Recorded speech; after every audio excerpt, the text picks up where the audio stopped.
under the weight of soaring costs. So this union budget was presented on Maghi Purnima, a day which is ideally meant for clarity, renewal of purpose, and moral responsibility. Yet, sir, this budget offers none of these. It does not heal the economy. Rather, this budget curates headlines. It speaks loudly in slogans, but softly in solutions. So this is a budget that rewards those who can avoid taxes through privilege and punishes those who pay them honestly through compulsion. With all due respect to the Honorable Finance Minister, I think the Honorable Finance Minister is appearing to practice the Robin Hood model in reverse. She drains the poor through taxation and inflation while rewarding the rich with concessions and privileges. Sir, even a cup of tea today comes with GST, but relief for the common man comes with condition, clauses, terms, and regulation. This is not a simple tax regime. It's a maze where only the powerful knows the exit and the honest taxpayer keeps paying the entry fee. Sir, Akhilesh ji was speaking before me. He was saying, UP के लिए क्या मिला है मैं इस budget में देखना चाह रहा था. सर 85 minutes का finance minister का speech था. Bengal was not even mentioned once. Even the freight corridor from Dankuni, referenced in this very budget, was originally announced by the then railway minister in 2009, which was Mamata Banerjee, who is now the chief minister of West Bengal. The constitution promises equality among states, but this government practices preference. Allies are funded while opponents are starved. So this is not a model of cooperative federalism. This is a model of subscription-based federalism. So the budget and the manner in which the government chooses to function forces us to confront a truth that we as citizens have been avoiding for too long. So in November 2021, on a stage thousands of miles away at the Kennedy Center, Veer Das, a young stand-up comedian from India, spoke of two Indias. Many laughed, some were offended, few paused to listen. But what he offered was not comedy. It was a warning, a prophecy, a mirror held up to a nation standing at the edge of its own contradictions. Because I too, sir, come from two India. And I come from an India which proclaims Ek Bharat, Shresth Bharat. And I also come from an India where mother tongue becomes a marker of suspicion, where speaking Bengali makes you a Bangladeshi and eating fish makes you a Mughal. Sir, I come from a part of India that gave birth to revolutionaries and wrote courage in blood. And I also represent an India where saying Joy Bangla or singing Amar Sonar Bangla is enough to strip you and brand you a labeled Ghuspetia. Sir, I come from an India that thunders Sabka Saath, Sabka Vikas from every podium. And I come from an India where West Bengal's rightful dues to the tune of 1,96,000 crores are frozen in cold bureaucratic silence. Sir, what is withheld is not just money. What is withheld is dignity. What is withheld is constitutional promise that every Indian, every state stands equal before the union. This is not governance or federalism, sir. This is a message that you stand in line or you'll be made to pay the price. And that is the tragedy of our time. India has two faces, but that one India is being asked to kneel before the other is the truth that we all are facing today. Sir, I come from an India where the finance minister proudly declares with absolute confidence that India is the fastest growing economy in the world.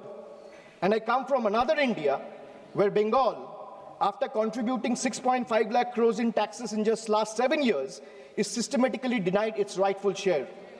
So despite repeated requests and appeals, we have been denied employment under Manrega, housing under PM Awas Yojana, road connectivity under Gram Sadak Yojana, even basic drinking water under Jal Jeevan Mission is being stopped.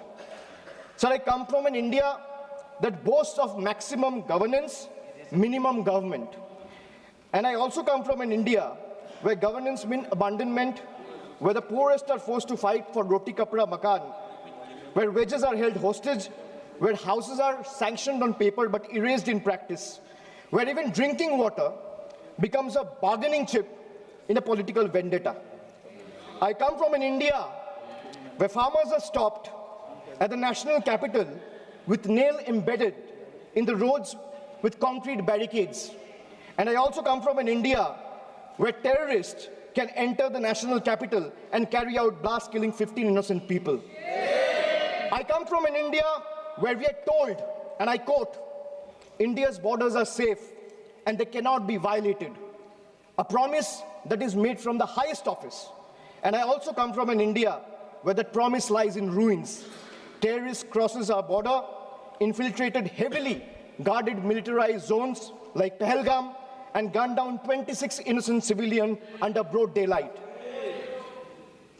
And Honorable Sir, all of these, the abandonment, the broken promises, the selective cruelty, it's not random, it's not accidental. It flows from a single, unmistakable principle of this budget. So this budget is built on a single unmistakable principle, that is triple, teen. A writer once said, there are three kinds of lies. Lies, damned lies, and statistics.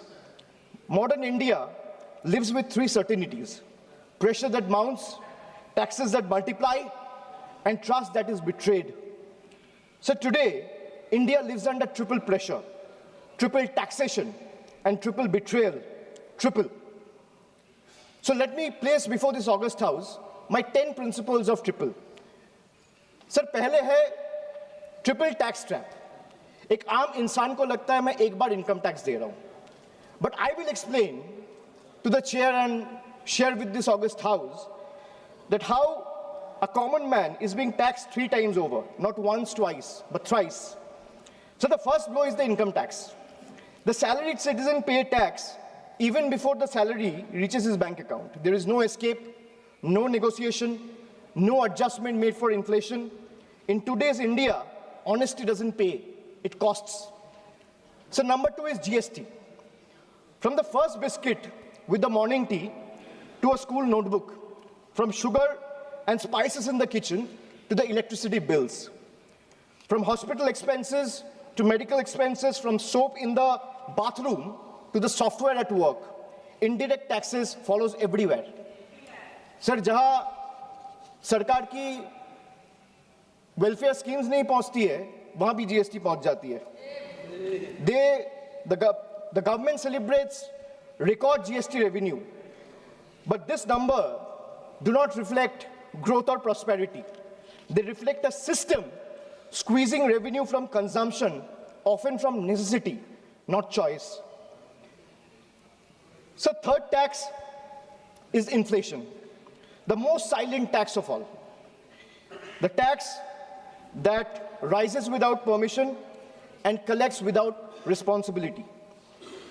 It's a slow leak in the common man's wallet. For the middle class, inflation feels like the salary comes on time, but it doesn't last the month. The same grocery list costs more, the same school fees feel heavier, and the same electricity bill shocks more than even before. Nothing extra is being bought, yet money disappears faster. It quietly eats into savings meant for children's education, family travel, medical emergency, or old age. Sir, I come from an India that proudly calls itself a Vishwa Guru. And I also come from an India that is teaching the world how to extract triple tax out of a single citizen. So my triple number 2, triple pain of proving your existence. So let us be honest. Voting today is no longer considered enough. Having one's name on the electoral rolls for decades is no longer enough. Even service to the nation is no longer enough. You may be a decorated soldier, a Nobel laureate, a sitting High Court justice, or even a member of this august house, and still you have been asked to prove that you belong. This strikes the heart of Article 326 of the Constitution, which guarantees adult citizens the right to vote. So in Bengal alone, 150 lives have been lost in the last couple of months, and nearly 1 crore people are today being treated as suspects. If electoral rolls are so unreliable that every citizen must continually reprove their legitimacy, then by that same logic, sir, the legitimacy of this very house, formed on the basis of this very electoral rolls, is itself questionable. Yes. So my triple number 3, and I'll talk of 3 betrayal. First betrayal is where the global crude oil prices crash. Indian citizen sees no benefit. Instead, the common man is generally offered ethanol mixed petrol at a premium, paying extra for a policy experiment he neither demanded nor benefits from.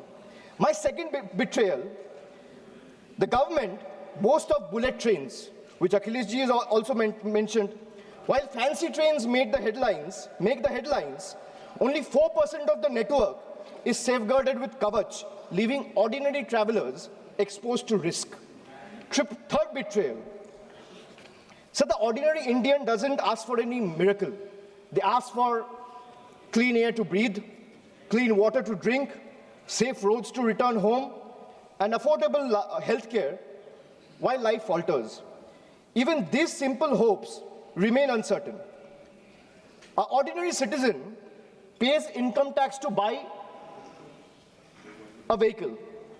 Or for example, an ordinary citizen pays income tax to earn, a road tax to buy a vehicle, and toll tax to drive it on the road, often broken, unsafe, and unfinished. So 3 payments on 1 journey. अगर एक इंसान income tax दे रहा है तो एक गाड़ी को सड़क पे चलाने के लिए सर उसको 3 बार टैक्स देना पड़ता है. एक है इनकम टैक्स, दूसरा है रोड टैक्स, तीसरा है toll tax. That is why I said 3 betrayals.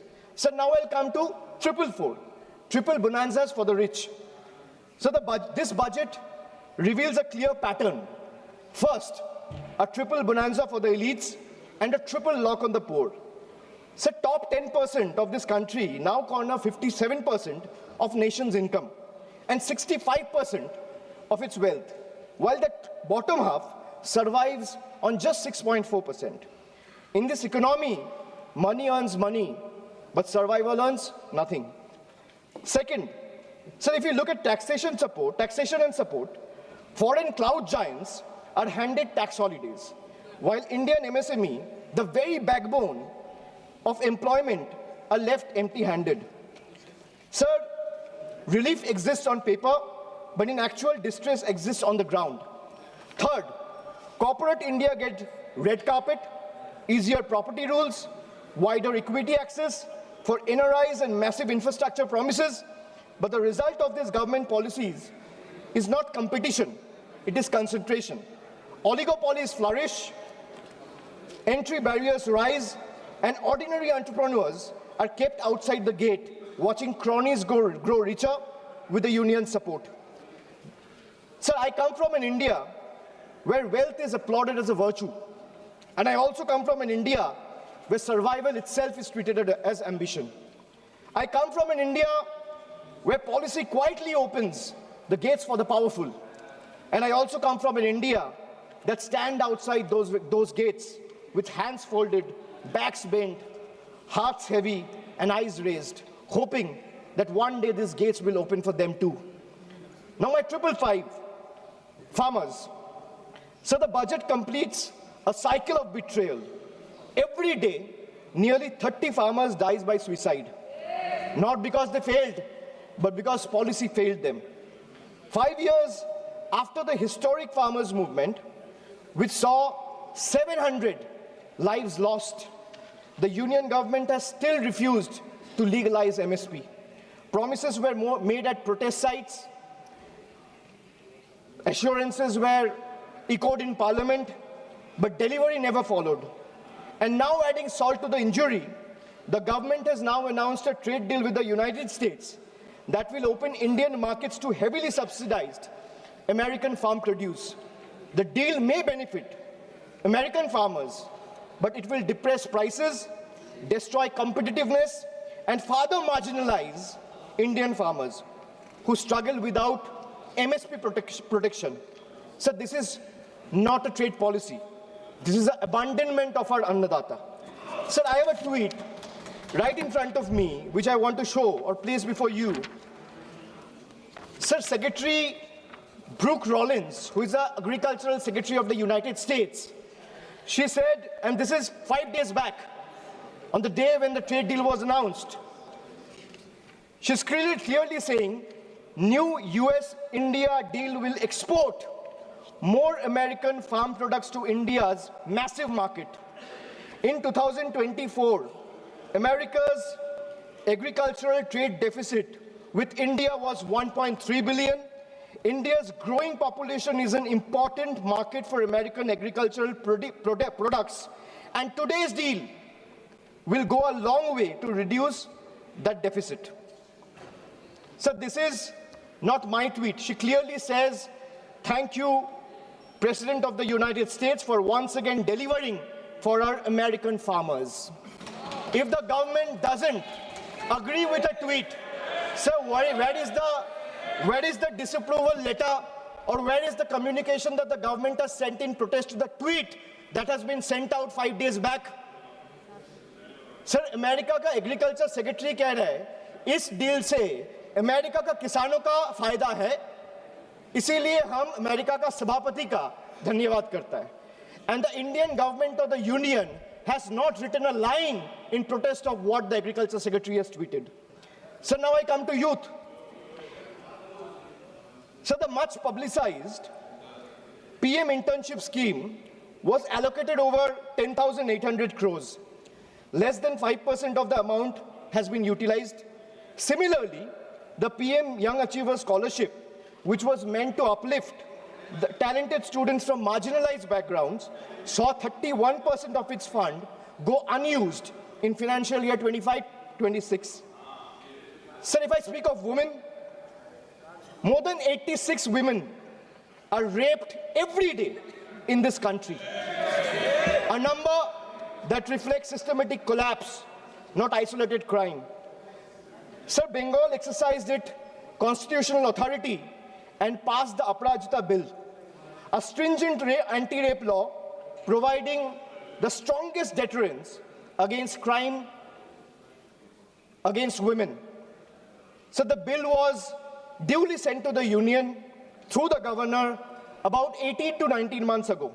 For a year and a half, it has remained pending without any decision.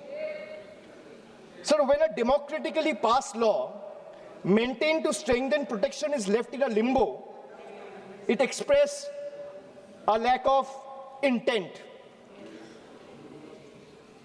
This reminds me that I come from an India that promises to double farmers' income. And I come from an India where 1,11,174 farmers and agricultural laborers, brothers and sisters, have been forced to commit suicide. I come from an India which launched Beti Bachao, Beti Padhao, and I come from another India where every 16 minutes a rape or a crime against women is being reported. So now I come to 3 cracks in the Constitution. Number 1, so hatred has now been normalized. It has moved from margin to the mainstream. So if I talk about cases registered for promoting enmity between religious and social groups, the number of cases has doubled between 2021 and 2023. And this rise didn't happen in silence. It happened alongside political speeches, public rallies, and calculated dog whistles. When hate goes unpunished, it spreads. When it spreads, minorities pay the price. Second, hate is no longer whispered. It has become a broadcast. So our country has documented more than 1,300 hate speeches in a single year. When such volume of hate fills public space, the government refuses to act decisively, swiftly, then the message is clear, sir. Intimidation is tolerated and silence is the union's policy. Third, sir, the education empowerment scheme under the Ministry of Minority Affairs has just used 8% of its total funds, while the 35% of the ministry's allocation, 27% under tribal affairs, and 28% under scheduled tribes remain unutilized. Sir, even schemes like or scholarship like Maulana Azad National Fellowship, Pre-Metric Scholarship, and Paro Pradesh have been hollowed out. So now I come to 777, which is the triple power grab. Over the last decade, the government has treated institutions as the government's own personal property. So the parliament is silenced, debates are curtailed, scrutiny is abundant, and even the deputy speaker's post is kept vacant because dissent is inconvenient. So investigating agencies no longer investigate, they intimidate, chasing the opposition with raids and arrests. While convictions become negligible, as independent institutions weaken, public institutions are put on the auction block. Air India, BPCL, the shipping corporation, built by generation with public money, are being sold like distressed assets, hastily, without any sort of accountability. So this is described as reform, but it is actually a managed handover. When institutions are bent to serve power and national assets are reduced to headlines and handover, the constitution is not broken in protest, it's torn apart. Sir, I come from an India where the Honorable Prime Minister says, na khaunga, na khane dunga. And I also come from an India where questioning the washing machine that gave reprieve to 23 of the 25 leaders who joined the BJP makes you the most corrupt one. So now I come to triple jumla on finances. Agriculture. So the budget waxes eloquent about coconut, cocoa, cashew, sandalwood, fisheries and AI advisories, but remains silent on MSP assurances, procurement expansion. There is no price stabilization fund, no diesel support, no fertilizer relief, and no electrical subsidy. This is diversification without security, and it leaves the majority of Indian farmers trapped in distress. So even the PM Kisan scheme has been stuck at 6,000 rupees since December 2018. Despite soaring input costs and record diesel prices, so in actual, if we see, real terms, farmers are earning less each year. A rupee in 2018 is not a rupee in 2026. So if I speak of healthcare, the government spends less than 0.26% of the GDP. And they might have questions on my source of information. If the need be, I will place all the sources before the table by 8 p.m. tonight. The government spends 0.26% of GDP on public health even today. The national health policy promised 2.5% of GDP. What we get instead is postponement, excuses, and under-allocation. In a country where illness is still the fastest road to poverty, this budget chooses flyover over first aid, optics over oxygen, and announcement over actual care. So if I speak of infrastructure, the smart city mission promised transformation in 100 cities with over 2 lakh crore. Yet a decade later, what we have is half-dug roads and half-built homes. Instead of finishing the job, this budget announces new economic regions.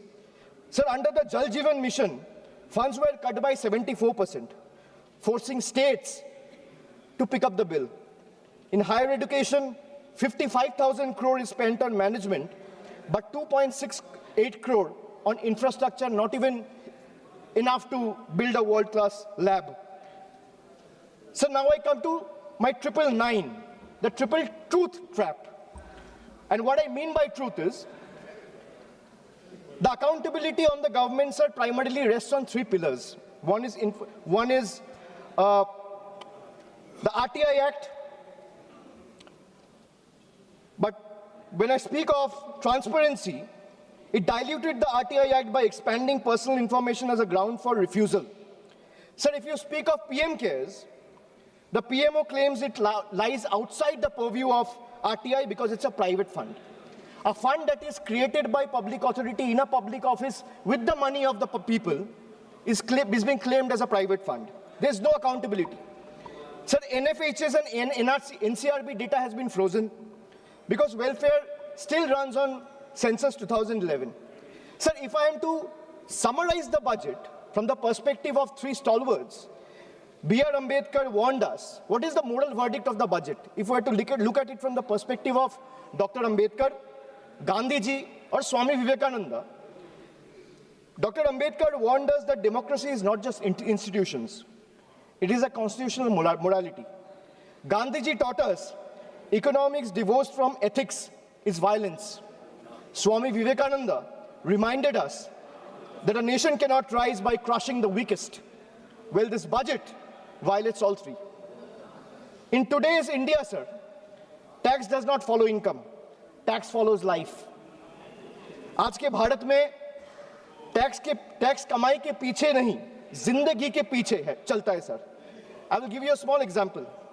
A baby is born, his milk and diapers are taxed. He grows, his education is taxed. He studies, his books, pencil, and mobile data are taxed. He starts earning, his income is taxed. He saves for future, his savings are taxed. He spends to survive, his survival is taxed. He goes to work, his fuel is taxed. He falls sick, his illness is taxed. He grows old, pension and healthcare are also taxed. And Honorable Speaker, even after his death, the family still pays tax. बच्चा पैदा होता है, दूध और diaper पर tax, पढ़ाई शुरू होती है, शिक्षा पर टैक्स, किताबें, notebook, pen, pencil, mobile data, सब पर टैक्स, कमाई शुरू होता है, इनकम पर टैक्स, सर बचत करता है, बचत के ऊपर टैक्स, जीने के लिए खर्च करता है, खर्च पे टैक्स, काम पर जाता है, पेट्रोल डीजल पर टैक्स, बीमार पड़ता है, इलाज और दवाई पर टैक्स, बुढ़ापा आता है, पेंशन और इलाज पे टैक्स, और मौत के बाद भी सर शोक सभा में अगरबत्ती जलाने के लिए भी परिवार को टैक्स देना पड़ता है. This summarizes the budget. Sir, I am addressing the chair. I'm sure the finance minister will have a reply ready. When she is given the opportunity to speak, she can quote me, and if I am misleading the house, she can take my name and then place her arguments.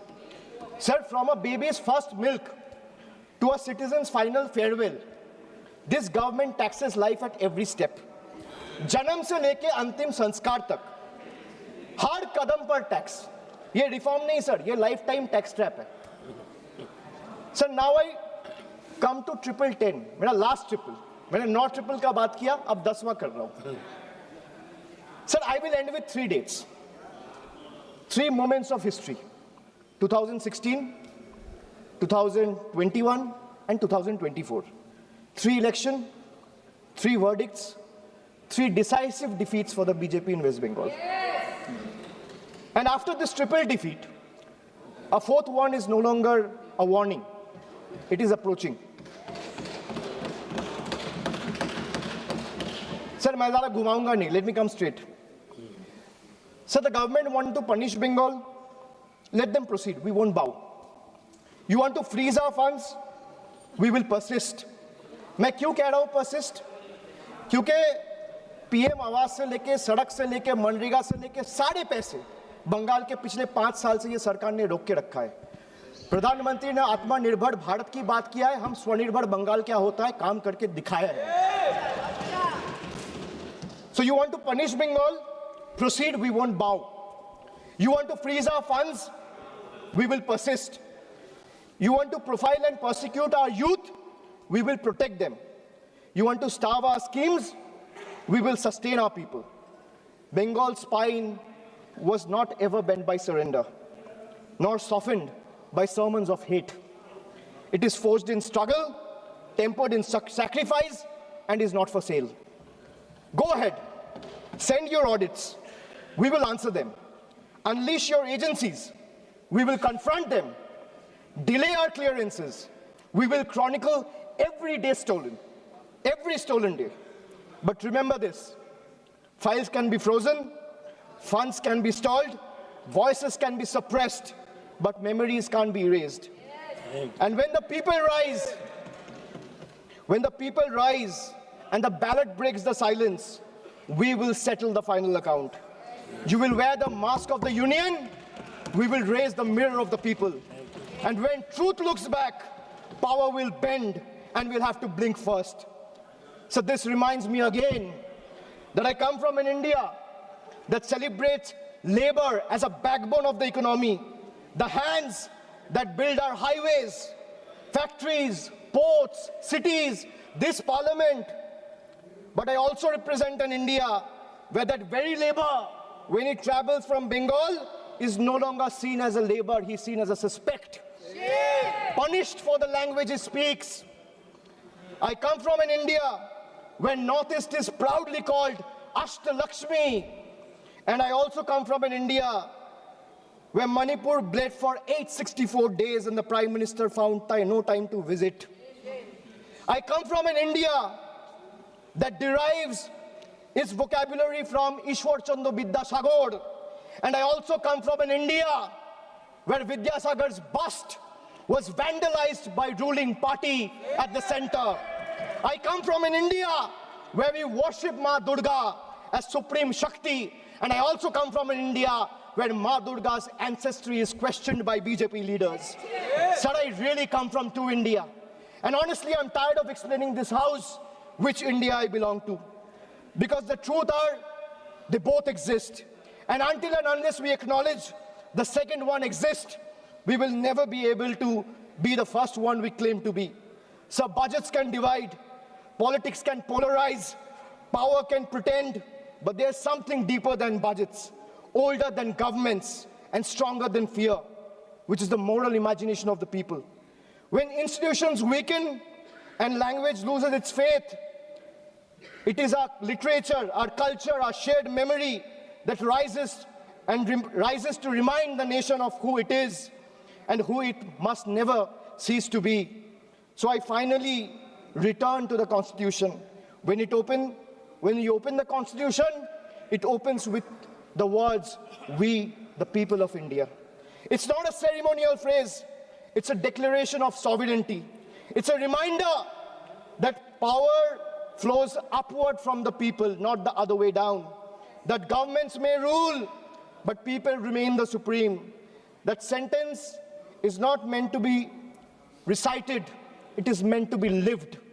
And as long as people remember it, no fear can last, no injustice can endure, and no republic can ever truly be taken away. And thus today, I do not end with slogans, I end with conscience, and I end with voice of Bengal. এই মৃত্যু উপত্যকা আমার দেশ না, এই জল্লাদের উল্লাস মঞ্চ আমার দেশ না, এই বিস্তীর্ণ শ্মশান আমার দেশ না, এই রক্তস্নাত কসাইখানা আমার দেশ না। আমি আমার দেশকে ফিরে কেড়ে নেব। জয় হিন্দ, জয় Bangla. Thank you. Next speaker, Sri T.R. Baluji. Honorable Chairman, sir, thank you for giving me this opportunity to discuss on the subject matter of budget estimate 26-27. First of all, I would like to congratulate Madam Nirmala Sitharamanji for having brought the budget